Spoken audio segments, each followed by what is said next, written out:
অবশ্যই যাবেন। জান্নাত তাহলে যাওয়ার দ্বিতীয় কোনো মানে কি? অপশন নাই বলছেন যে আপনি? কথাটা শোনেন, ওই যে অন্য আপনাকে একটা গল্প শুনে দিই। আমি বোধহয় গত সপ্তাহে একটা বক্তব্য দিচ্ছি, দ্যাট ওয়াজ অলসো ভাইরাল। সেখানে আমি হুম, হুম। বলছি ওটা জান্নাত নিয়েও যার শুনবো। মালিক একমাত্র আল্লাহ সুবহানাহু ওয়া তাআলা। এবং যারা ইসলাম কায়েম করতে চায়, একজন মুসলমান হিসাবে ইসলাম কায়েম করা এবং হুম, রাষ্ট্রীয় ব্যবস্থায় ইসলাম কায়েম করা, এটা আমাদের জন্য একটা ওয়াজিব। এবং সেই কারণে আপনি আপনার জায়গায় যখন দেখবেন যদি অন্য কোনো দল না থাকে, তাহলে আপনি কি করবেন? যে যেটাতে, যেমন আমি বলছি ওখানে আরো ভালো করে বলছি, যে যদি আপনি মারা যান, আল্লাহ আপনাকে তিনটা কোশ্চেন জিজ্ঞেস করবে।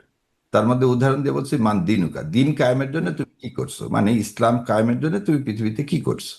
আমি বললাম যে আমার তো কিছুই করার ছিল না, খালি আমার এলাকায় জামাতে ইসলাম ছাড়া আর কেউ কি চায়নি, ইসলাম কায়েম করতে চায়নি, সেজন্য আমি দাঁড়িপাল্লাতে ভোট দিছি। এতটুকুনি হবে হয়তো আমার উত্তর। এবং এই উত্তরে যদি আল্লাহ সন্তুষ্ট হয়, আমাকে জান্নাত দিলেও দিতে পারে। প্রথম কথাটা হলো যে এইটাই ন্যারেটিভটাকে আর ভাবে দেখার কিছু নাই। যেমন দুইটা মানুষ দুই রকম ভাবে আছে, যেমন আমি আর জাহিদ ভাই, দুজনের আইডিওলজি দুই রকম হতে পারে।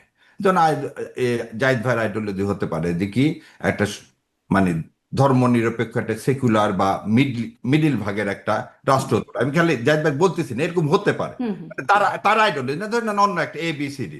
আমার আইডিওলজিটা হচ্ছে আমি জীবনের শেষ দিন পর্যন্ত বাংলাদেশ একটা ইসলামিক রাষ্ট্র হিসেবে দেখতে চাই।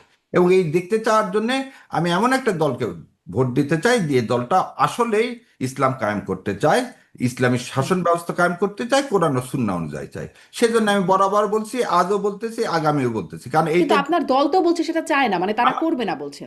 আমার আবার শেষ করে দিই এই কথাটা।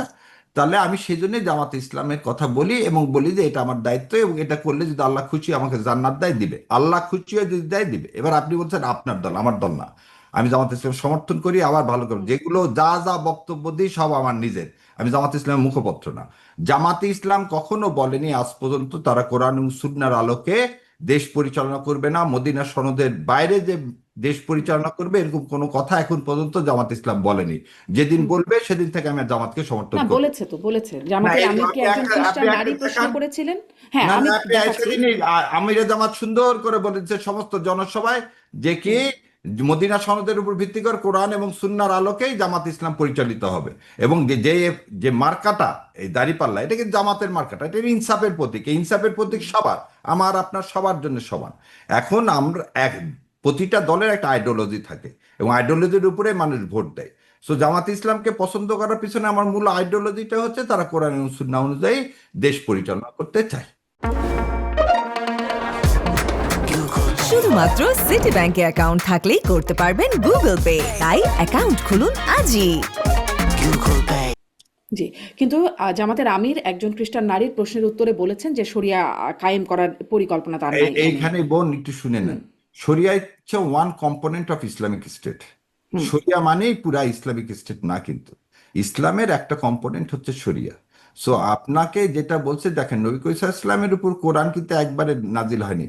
মুসা আল্লাহ আসলামের কাছে কিন্তু বই আকারে আসছিল, আর নবী করিম সাল্লাল্লাহু আলাইহি ওয়াসাল্লামের কাছে পার্ট বাই পার্ট আসছে। ঠিক সেরকম আল্লাহ তো প্রথম দিনে মদিনায় নিয়ে যেয়ে নবী করিম সাল্লাল্লাহু আলাইহি ওয়াসাল্লামকে ওখানে রাষ্ট্র ব্যবস্থা কায়েম করে দিতে পারতেন।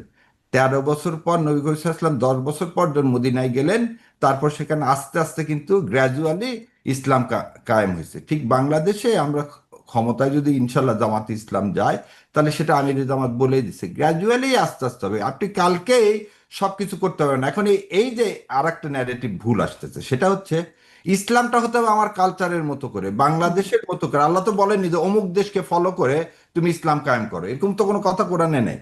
সো কোরআন যেটা বলছে যে মানুষের জন্য একটা কল্যাণকর ইনসাফমূলক রাষ্ট্র ব্যবস্থা, এই ইনসাফটাই হচ্ছে কোরআন এবং সুন্নাহর ভিত্তিতে। ইনসাফ শব্দটাই হচ্ছে itself inside hmm. The. So এটাকে বাইরে নিয়ে যাওয়ার কিছু নেই।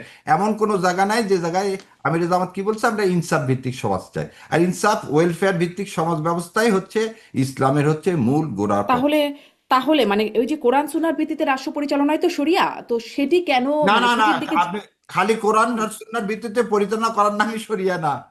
হুম। এই জায়গায় হচ্ছে একটু সমস্যা হয়ে যাচ্ছে, শরিয়াটা মানে কি আর কোরআন সুন্নাহর ইনসাফ ভিত্তিক সমাজ ব্যবস্থার মধ্যে মানে শরিয়ার আপনারা যে ভাগ। বলছেন যে ইসলামিক রাষ্ট্র বা ইসলামিক শাসন ব্যবস্থা কায়েম করতে চান, সেটি কোরআন সুন্নাহর ভিত্তিতে না? অবশ্যই। তো কোরআন তাহলে সুন্নাহর ভিত্তিতে হলে সেটা শরিয়া না, শরিয়া হচ্ছে একটা আইন, যেমন আপনাকে বলি, সাম্য আছে, ঐক্য হুম। আছে, তার সবকিছু মূল উৎস কি? শরিয়া আইনের মূল উৎস কি? কোরআন এবং সুন্নাহ। এক্স্যাক্টলি সেটাই বলতে চাচ্ছিলাম। জি, আমি ডাক্তার জাহিদ আপনার কাছ থেকেও একটু এটি, মানে আপনার কাছ থেকে একটু মন্তব্য শুনতে চাই যে মানে এই মন্তব্যগুলোর ইম্প্যাক্ট কেমন বলে মনে হয়, বা এর প্রভাব কেমন মনে হয়? আমরা আসলে শরিয়া আইন এর দিকে যাবে না জামাত, এটি এই অবস্থানের কথা বলেছেন জামাতের আমির, এবং তার প্রেক্ষিতে কিন্তু একটা প্রতিক্রিয়াও, তার এতদিন যার যার সাথে আসলে জোট হচ্ছিল বলে আমরা ভাবছিলাম, পরবর্তীতে হলো না, ইসলামী আন্দোলন, তারা বলছেন যে যেহেতু জামাত শরিয়ার আইনের দিকে যাবে না, তাদের সাথে এক এক ভোটের বাক্স হবার কোনো কারণ নেই, কখনো হলে তখন আবার নতুন করে চিন্তা করা যাবে। এটা ঠিক না, সিট দিলেই ও তখন সুন্দর বলে দিত, এটা জাহিদ ভাই বলে দিছে, আমার কথা না, জাহিদ ভাই বলছে সিট দিলে তখন আর এসব থাকতো না। জাহিদ ভাই বলেন। মানে সিট দিলেই সব ঠিক হয়ে যায়, সিট সিট দিলে না সব, দিলেই। এটা জাহিদ ভাই কথা, আমার না, জাহিদ ভাই বলুন। হ্যাঁ, হ্যাঁ। আচ্ছা, আচ্ছা।